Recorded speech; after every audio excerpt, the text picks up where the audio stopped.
What up, y'all? It's your boy Rotten Russ. Another installment of the D100 build. As you can see, I've got the subframe installed, and today's video is going to be about how I got to where it is now. So make sure to stay tuned, grab some snacks, something to drink, and let's get rolling. And go shop.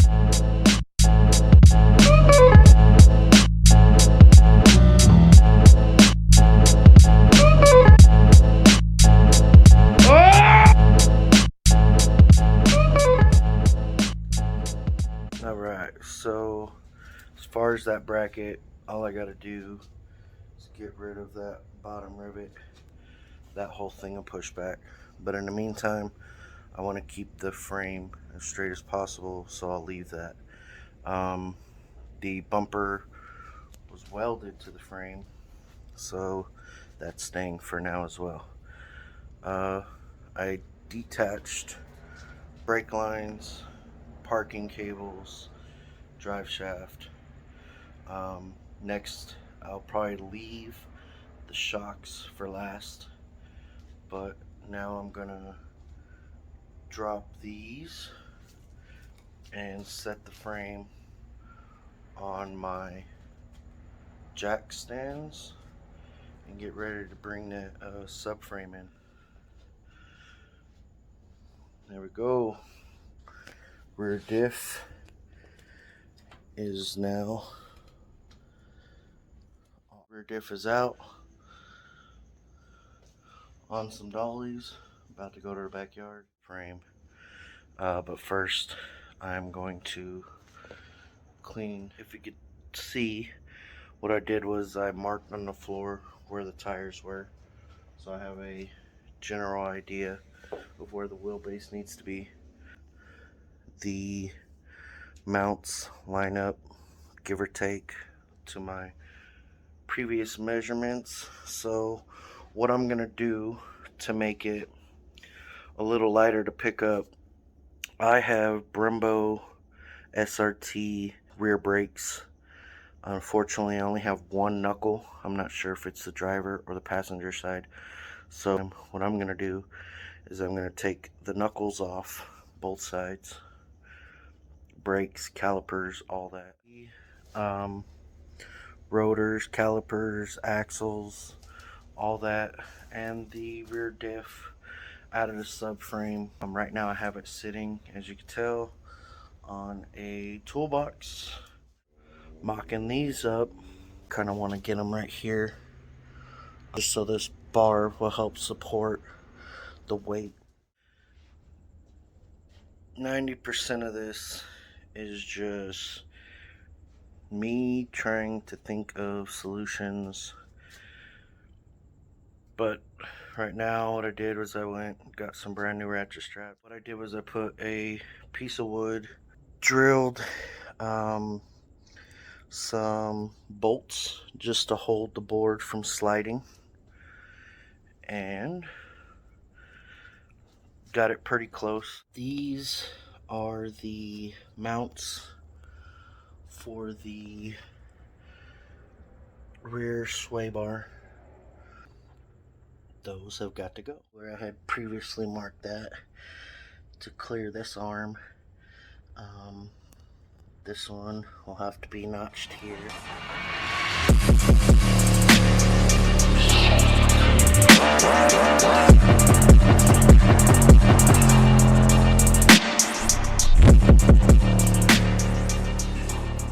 There we have the frame notched out. Take this hub apart just so I can bolt all this side up. Reinforce the frame with some kind of tube or metal or something, but in the meantime,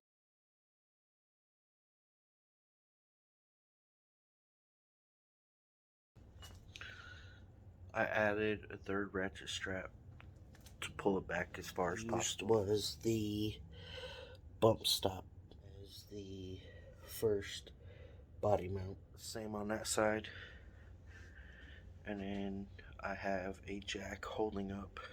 He's exactly where I need him.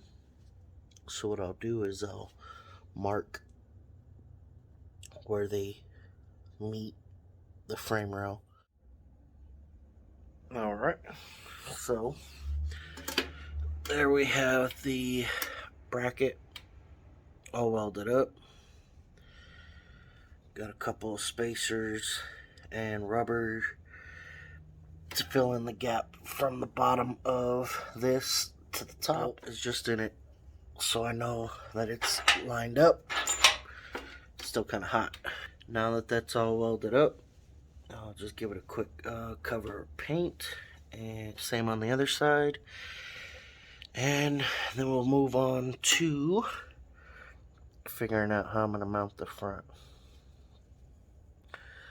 And then we'll do these tabs. But before I can finish these, I gotta cut those circles out so I have more play back, because right now it doesn't quite touch or line up where I need it to. Is bracket number 2. Bolted in. Did the same thing with this one. Drilled and bolted it into the frame itself, and then I will weld it up. And same on this side. Bolt it in, and then we'll move on to this mount. Alright, so there we have them all cleaned up. What I had to do was add a plate behind it just so it will sit a little better. Same to the other side, and then I'll show you after it's welded.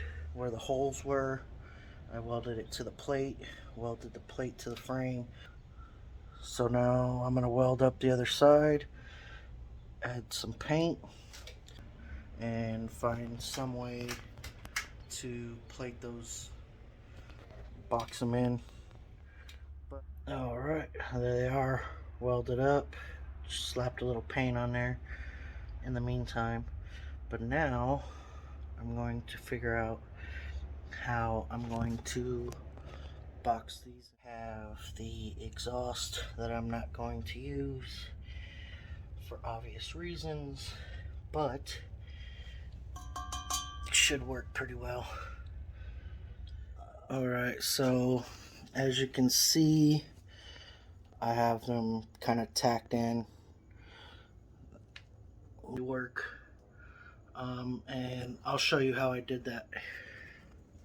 So here I have a piece of the exhaust. I just cut a piece of tubing off, and I just cut it down the middle and spread it open. It's got that bend to it. I just opened it up to where I needed it, marked how I needed to cut it, and tacked them in. You can see there, tires sitting within the box. And again, that box is just where the old tire was sitting on. As far as the motor mounts, those are good for now. I just got to finish cleaning up those boxes. And next, I'll be notching this out. Alright, so now I have the arms notched out to where I have plenty enough lean forward to where I can cut and weld these where I need to. But in the meantime, before I do that, I'm going to take the arms off, and we're going to go ahead and weld these up, just box them in. Alright, so for the first one, bent up a piece of steel, and I'll weld the top and the bottom. That should support the back part of it. There it is.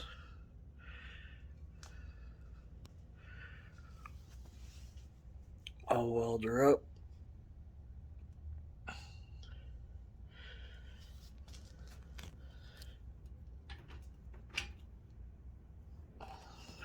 So now that I have the spindle on that side, Let's pop a tire on it, see what happens.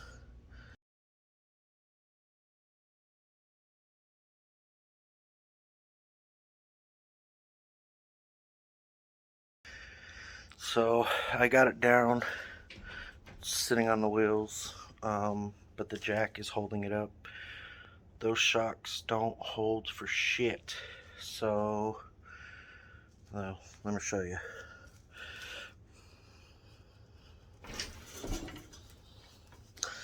It is now literally sitting a foot off the ground. Less than a foot. So that means those have got to go, and I've got to get stronger shocks. But I got that bar off. Gonna move it back so I could get the gas tank in there. But that's definitely progress. That subframe is in, and now I'm gonna start putting the rear differential back in it and all that good stuff. But before I can continue, I'm gonna have to get better shocks because those aren't gonna cut it. Ah, fun. But there it is, y'all. That's progress in my book. Shit off. There is the passenger rear SRT spindle that I needed. So now that I have that, I'm gonna go ahead and start putting the rear diff axles, tightening down all the arms, and buttoning up this rear end. But that's gonna do it for this week's video, guys. Remember, make sure to like, subscribe, and if you think anybody's interested in these videos, make sure to share it to your friends. Let them know how crazy Rotten Russ is. Peace, y'all. Appreciate it.